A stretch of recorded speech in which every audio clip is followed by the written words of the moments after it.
है साइकोलॉजी की एमसीक्यू के माध्यम से हम ये क्लास ले रहे हैं। और क्या पढ़ रहे हैं?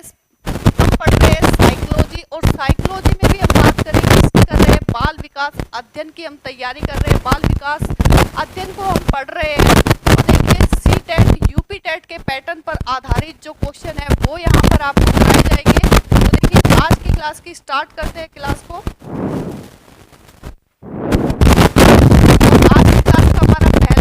है कि संवेगात्मक विकास को प्रभावित करने वाले कारक है। ऑप्शन में है शारीरिक स्वास्थ्य, मानसिक योग्यताएं, थकान या फिर ये सभी। तो देखिए संवेगात्मक विकास को शारीरिक स्वास्थ्य भी प्रभावित करता है। किस प्रकार? एक बालक अगर शारीरिक रूप से स्वस्थ होगा तो वो कैसा होगा? खुश मिजाज होगा। और वहीं पर एक बालक अगर बीमार होगा तो वो कैसा होगा? चिड़चिड़ापन उसमें आपको देखने को मिलेगा। चिड़चिड़ापन, क्रोध भी बहुत जल्दी आता है बीमार बच्चे को या व्यक्ति को।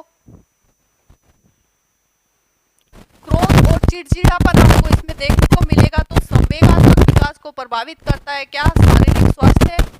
मानसिक योग्यता की बात करें यानी कि सीखने और समझने की योग्यता, सीखने व की योग्यता। एक व्यक्ति, एक बालक के पास अगर ये योग्यताएं है तो वो क्या करेगा? अपने संवेगों को नियंत्रित कर सकता है, नियंत्रण भी कर सकता है। किसको? अपनी भावनाओं को, अपने संवेगों को। तो मानसिक योग्यता भी प्रभावित करती है किसको? संवेगात्मक विकास को।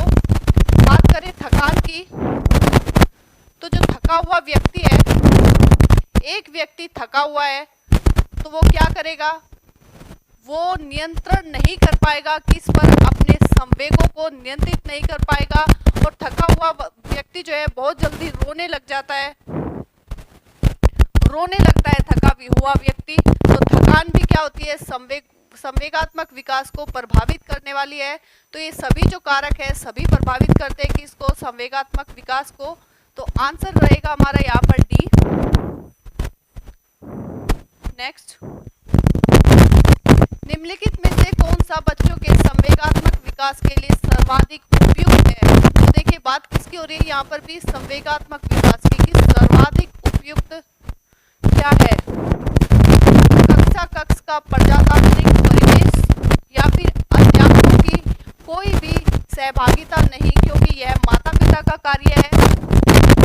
कक्ष का नियंत्रण परिवेश, नियंत्रित परिवेश, या फिर कक्ष का अधिकारवादी परिवेश। तो देखिए बालक के संवेगात्मक विकास के लिए जो सर्वाधिक उपयुक्त है वो रहेगा कक्ष का प्रजातांत्रिक परिवेश। इस परिवेश में बालक जो होता है अपनी बात को, विचार को रख सकता है। कक्षा में अपनी बात को, विचार को अभिव्यक्त कर सकता है, अपनी भावनाओं को रख सकता है और प्रश्न कर सकता है। किससे? शिक्षक से। प्रजातांत्रिक परिवेश में बालक को ये छूट दी जाती है कि बालक जो है अपनी बात को, अपने विचार को रखे सभी के सामने, और अपने जो शिक्षक है, शिक्षक से क्या कर सके? प्रश्न कर सकते हैं। तो यहाँ पे सबसे उपयुक्त है क्या? कक्ष का प्रजातांत्रिक परिवेश। आंसर हमारा रहेगा यहाँ पर ए। निम्नलिखित में से कौन सा कारक बच्चों के संवेगात्मक विकास को सबसे कम प्रभावित करने वाला है? तो देखिए क्या पूछा है कि संवेगात्मक विकास को सबसे कम प्रभावित करता है। ऑप्शन में है परिवार, आर्थिक स्थिति, स्वास्थ्य या फिर खेलकूद। तो देखिए जो संवेगात्मक विकास को सबसे ज्यादा प्रभावित करने वाला है वो तो क्या है? परिवार।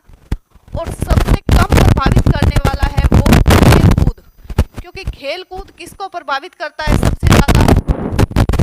शारीरिक विकास को, शारीरिक विकास को तथा सामाजिक विकास को।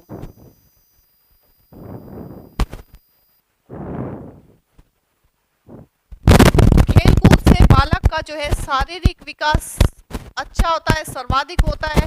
सामाजिक विकास अच्छा होता है। तो ये सबसे ज्यादा प्रभावित किसको करता है? शारीरिक विकास, सामाजिक विकास को, और सबसे कम प्रभावित करता है किसको? संवेगात्मक विकास को। तो आंसर रहेगा यहाँ पर हमारा डी।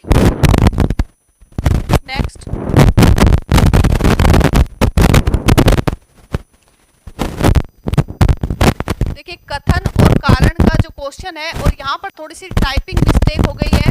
तो देखिए जो क्वेश्चन है वो क्या है कि किसी कार्य के परिणाम से यह निर्धारित करने की क्या वे अच्छे हैं या बुरे हैं, यह समझने की ओर प्रगति करता है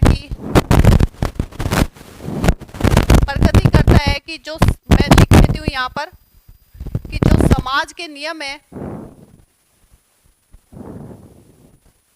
समाज के नियम क्या है,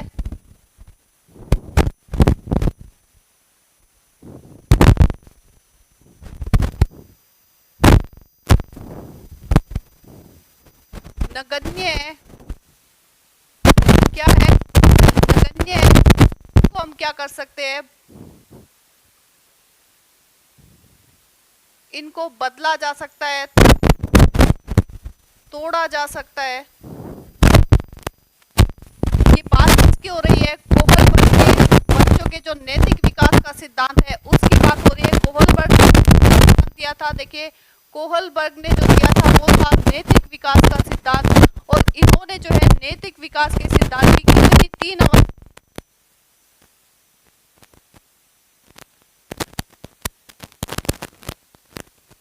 रूढ़ि, पूर्व अवस्था, या फिर हम इसको कह सकते हैं पूर्व परंपरागत अवस्था, पूर्व परंपरागत अवस्था। दूसरी अवस्था जो इन्होंने बताई वो थी रूढ़िगत अवस्था, रूढ़िगत अवस्था, या फिर हम इसको परंपरागत अवस्था,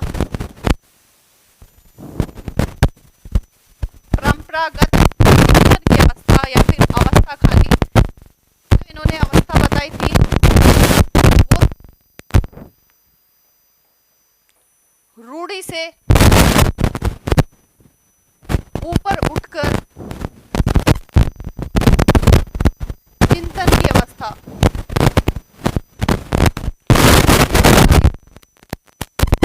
कि उत्तर परंपरागत अवस्था,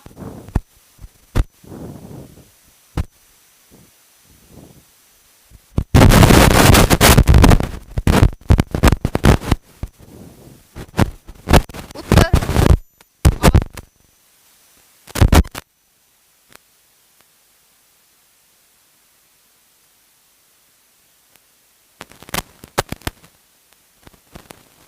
नियम बनाए गए हैं, पालन करता है। क्यों करता है उनका पालन? हम दूसरी अवस्था की बात करें, बालक या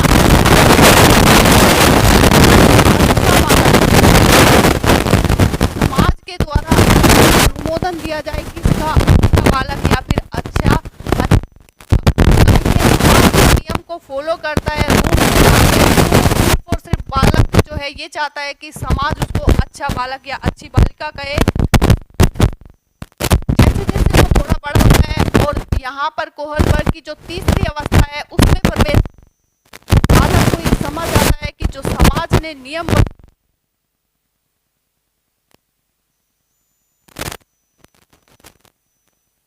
हुए हैं, हमारे समाज के लिए बनाए हुए हैं, इमरजेंसी आने पर इनको क्या करा जा सकता है? तोड़ा जा सकता है, तोड़ा इमरजेंसी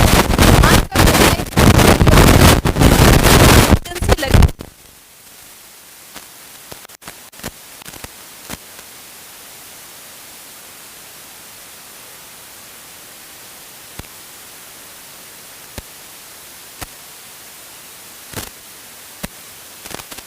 समझ आने लगता है, यह वो चिंतन करने लगता है कि जो ये नियम तोड़े जा सकते हैं, रूढ़ि से ऊपर उठ। तो यहाँ पर जो कथन में बात हुई है ये इसी की बात होती है दूसरी अवस्था की, कि परिणाम से निर्धारित करते हैं कि बच्चा अच्छा है, यानी कि दूसरी अवस्था से वो किस अवस्था में प्रवेश करेगा, तीसरी अवस्था में, और प्रगति करता है किस तरह की।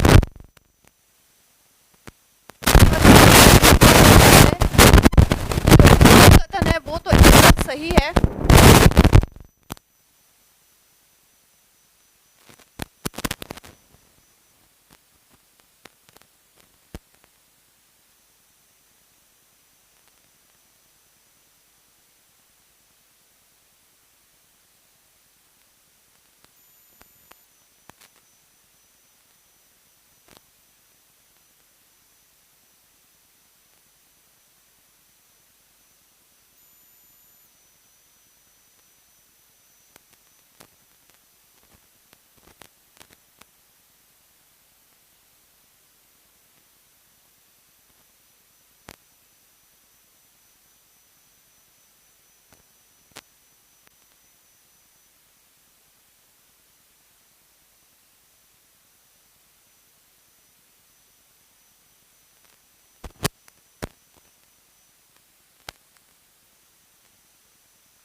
अर्धचेतन मन। तो देखिए 3 प्रकार इन्होंने मन के बताए थे, चेतन मन, अचेतन मन, अर्धचेतन मन। जो चेतन मन होता है वो मन का सबसे छोटा भाग होता है, 1/10 भाग। अचेतन मन जो है मन का सबसे बड़ा भाग होता है, 9/10 भाग। और देखिए अर्धचेतन मन, चेतन मन और अचेतन मन के बीच का भाग है, ये है कि क्या होते हैं, वर्तमान के अनुभव, वर्तमान अनुभव। चेतन मन की विषय वस्तु होती है, अचेतन मन है, इसकी जो विषय वस्तु होती है वो होती है दमित इच्छाएं। जो इच्छाएं हमारी पूरी नहीं हुई है वो किसकी विषय वस्तु होती है, अचेतन मन की, दमित इच्छाएं। और अर्धचेतन मन में जो सीखा हुआ ज्ञान है, सीखा हुआ ज्ञान क्या होता है, स्टोर होता है। और इन्होंने बात करें सिगमंड फ्राइड की, तो इन्होंने जो है मन के 3 प्रकार तो बताए थे, साथ में इन्होंने जो है मन की 3 परतें भी बताई थी।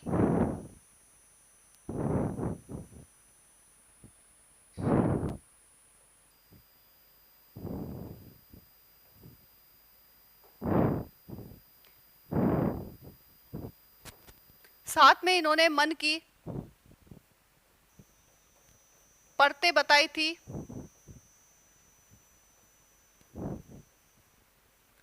कि मन की 3 परतें होती है, वो कौन कौन सी इन्होंने बताई थी। बात करेंगे ईड की, ईड, ईगो और सुपर ईगो।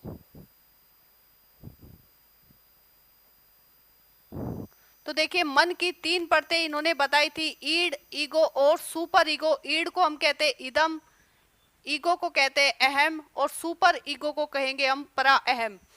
ईड की बात करें तो ये जो होती है सुखवादी सिद्धांत पर आधारित होती है, सुखवादी सिद्धांत पर आधारित।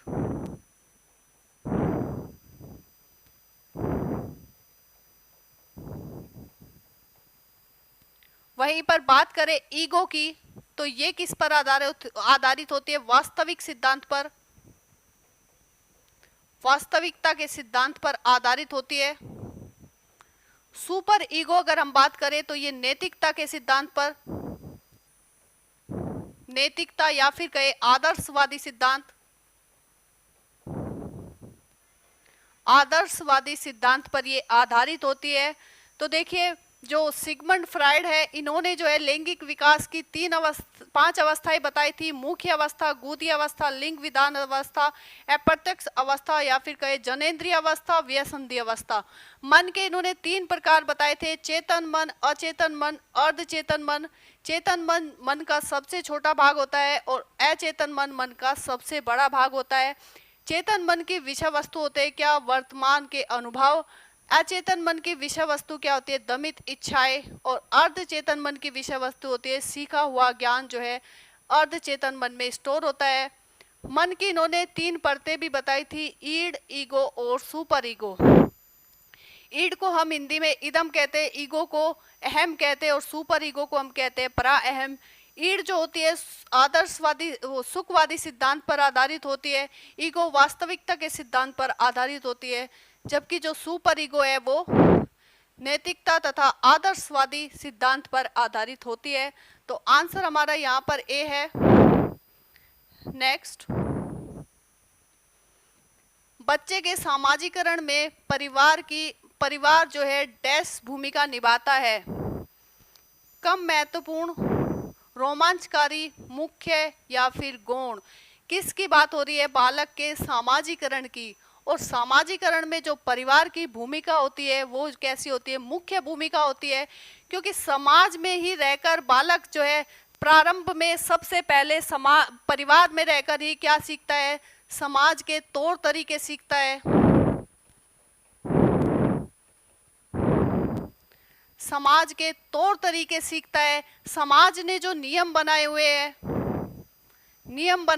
जो मूल्य निर्धारित किए हुए हैं, जो व्यवहार निर्धारित किया हुआ है, प्रत्येक व्यक्ति के लिए समाज ने जो नियम, जो मूल्य, जो व्यवहार निर्धारित किए हुए हैं, उनको जो है बालक एक परिवार में रहकर ही क्या सीखता है, और बालक जो है स्वयं को परिवार में रहकर समाज के अनुरूप ढालता है। किसके? समाज के अनुरूप ढालता है, और उसके सामाजिकरण में जो है परिवार की क्या होती है? मुख्य भूमिका होती है। तो आंसर रहेगा हमारा डी। नेक्स्ट, निम्नलिखित में से कौन से सामाजिकरण के गौण वाहक हो सकते हैं? विद्यालय और पास पड़ोस, विद्यालय और निकटतम परिवार के सदस्य, परिवार और रिश्तेदार, परिवार और पास पड़ोस। तो देखिए, सामाजिकरण के गौण वाहक पूछे हैं, तो यहाँ पर हम बात करें सामाजिकरण की, तो इसके कितने स्तर होते हैं? 2 स्तर होते हैं इसके। सामाजिकरण के 2 स्तर होते हैं। पहला जो स्तर है उसको हम कहेंगे प्राथमिक स्तर, और दूसरा जो स्तर है उसको हम कहेंगे द्वितीयक, या फिर कहेंगे गौण स्तर। प्राथमिक स्तर जो है वह जगह है जहां बालक जो है सबसे पहले समाज के तौर तरीके सीखता है। वह स्थान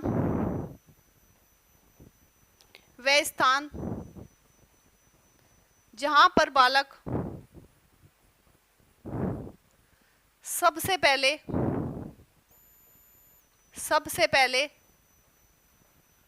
समाज के तौर तरीके सीखता है। और इसमें हम बात करें परिवार की जो है महत्वपूर्ण भूमिका होती है, वो कौन सा जगह होती है? परिवार, उसको हम कहेंगे। तो देखिए, जो प्राथमिक स्तर है ये कौन सा है? ये वह स्थान होता है जहां बालक सबसे पहले समाज के तौर तरीके सीखता है। और हमने बात की थी पिछले क्वेश्चन में कि समाज के तौर तरीके सबसे पहले बालक कहाँ सीखेगा? परिवार में ही सीखता है। तो जो प्राथमिक स्तर है उसमें क्या रहेगा? परिवार रहेगा। बात करें द्वितीयक स्तर और गौण में क्या आएगा कि जब बालक परिवार से बाहर निकलता है, आस पड़ोस में जाएगा,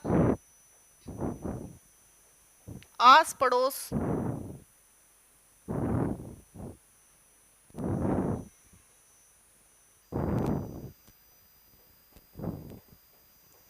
अपने आस पड़ोस में जाएगा, विद्यालय में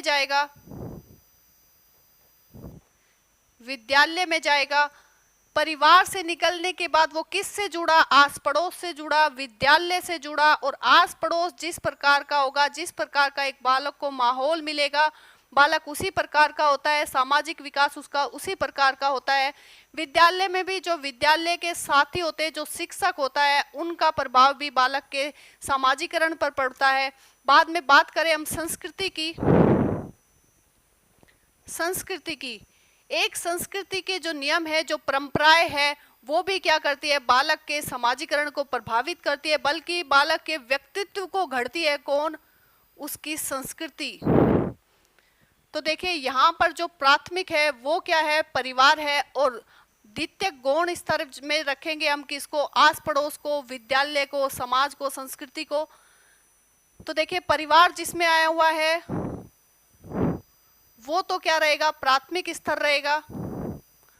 और यहाँ पर देखिए 3 में परिवार आया हुआ है, यानी कि ये इसके गौण वाहक नहीं होंगे, प्राथमिक स्तर की बात हो रही है। बात करें विद्यालय और आस पड़ोस की, तो ये किस में आएंगे? द्वितीयक या गौण स्तर में आते हैं। तो ये इनको हम कह सकते हैं गौण वाहक। आंसर इसमें रहेगा हमारा ए। नेक्स्ट, बच्चों के सामाजिक विकास में डैश का विशेष महत्व होता है? खेल का, बाल साहित्य का, दिनचर्या का, या फिर संचार माध्यम का? तो बात किसकी हो रही है? सामाजिक विकास की हो रही है। किसकी हो रही है? बालक के सामाजिक विकास की। किसका महत्व सबसे ज्यादा है? विशेष महत्व किसका है? तो ये रहेगा हमारा खेल का महत्व सबसे ज्यादा होता है। किस में? सामाजिक विकास में। क्योंकि खेल में जो है विभिन्न बच्चे जो है विभिन्न बालक एक साथ किसी खेल को खेलते हैं। कोई भी खेल हो तो बालक अकेला तो खेलेगा नहीं, कई सारे बच्चों के साथ मिलकर खेलता है, जिससे कि उसमें जो है बालकों के साथ मिलकर कार्य करने, बालकों के या बच्चों के साथ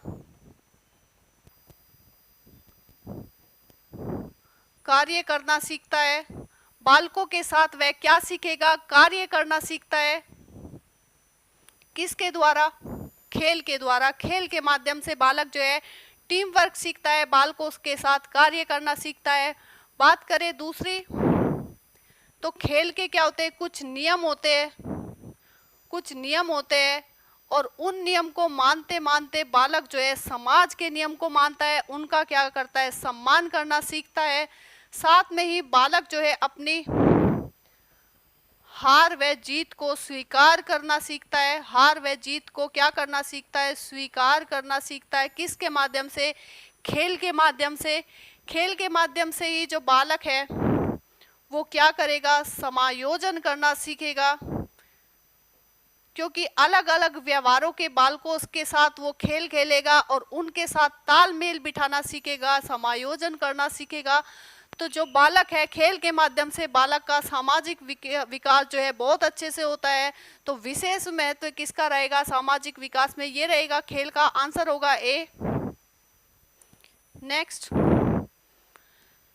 जब कभी दो या दो से अधिक व्यक्ति एक साथ मिलते हैं और एक दूसरे को प्रभावित करते हैं तो वे एक सामाजिक समूह का निर्माण करते हैं। किसकी बात हो रही है? सामाजिक समूह के निर्माण की। और सामाजिक समूह के निर्माण की कुछ शर्तें होती है कि पहली शर्त तो यही होगी कि जो व्यक्ति है, व्यक्ति एक से ज्यादा होना चाहिए, एक से ज्यादा व्यक्ति हो। कह सकते हैं हम दो या दो से अधिक, दो या दो से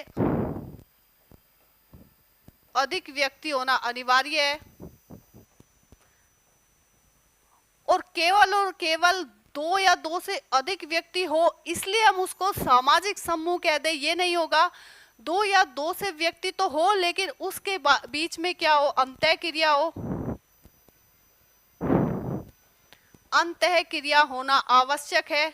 ये जो दो या दो से अधिक व्यक्ति है इनके बीच क्या होनी चाहिए? अंतः क्रिया होनी चाहिए, तभी हम उसको क्या कह सकते हैं? सामाजिक समूह कहेंगे। उदाहरण के लिए अगर आप समझे कि एक बस स्टॉप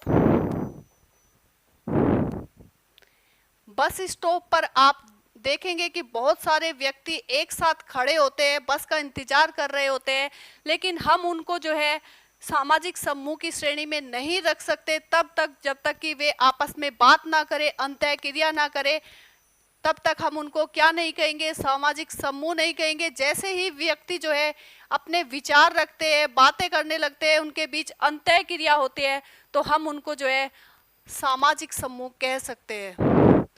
तो देखिए ये कथन बिल्कुल सही है। और बात करें कि ये कथन कहा किसने था, तो ये कथन दिया था मैकाइवर ने।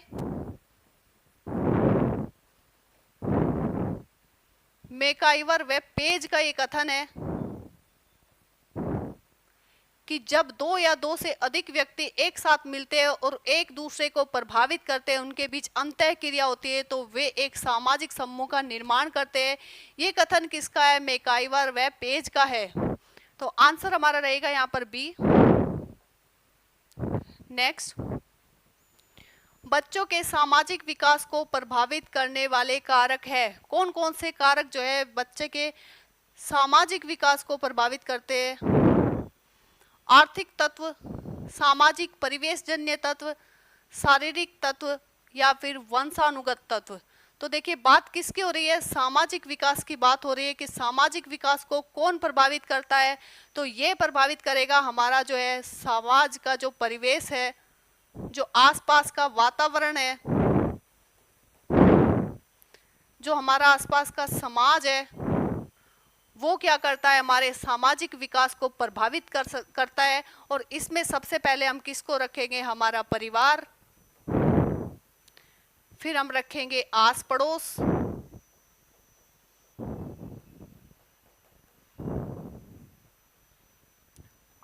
आस पड़ोस। फिर हम रखेंगे किसको, विद्यालय को। फिर हम रखेंगे किसको, हमारी संस्कृति को, हमारी संस्कृति को। पिछले क्वेश्चन में हमने बात की थी कि जो बालक का परिवार है, यहीं से जो है उसका सामाजिक विकास प्रारंभ होता है। सबसे पहले परिवार में रह के एक बालक जो है समाज के नियमों को, मूल्यों को, आदर्शों को, व्यवहार को जो है मानना सीखता है, उनको फॉलो करता है और उनके अनुसार स्वयं को ढालता है।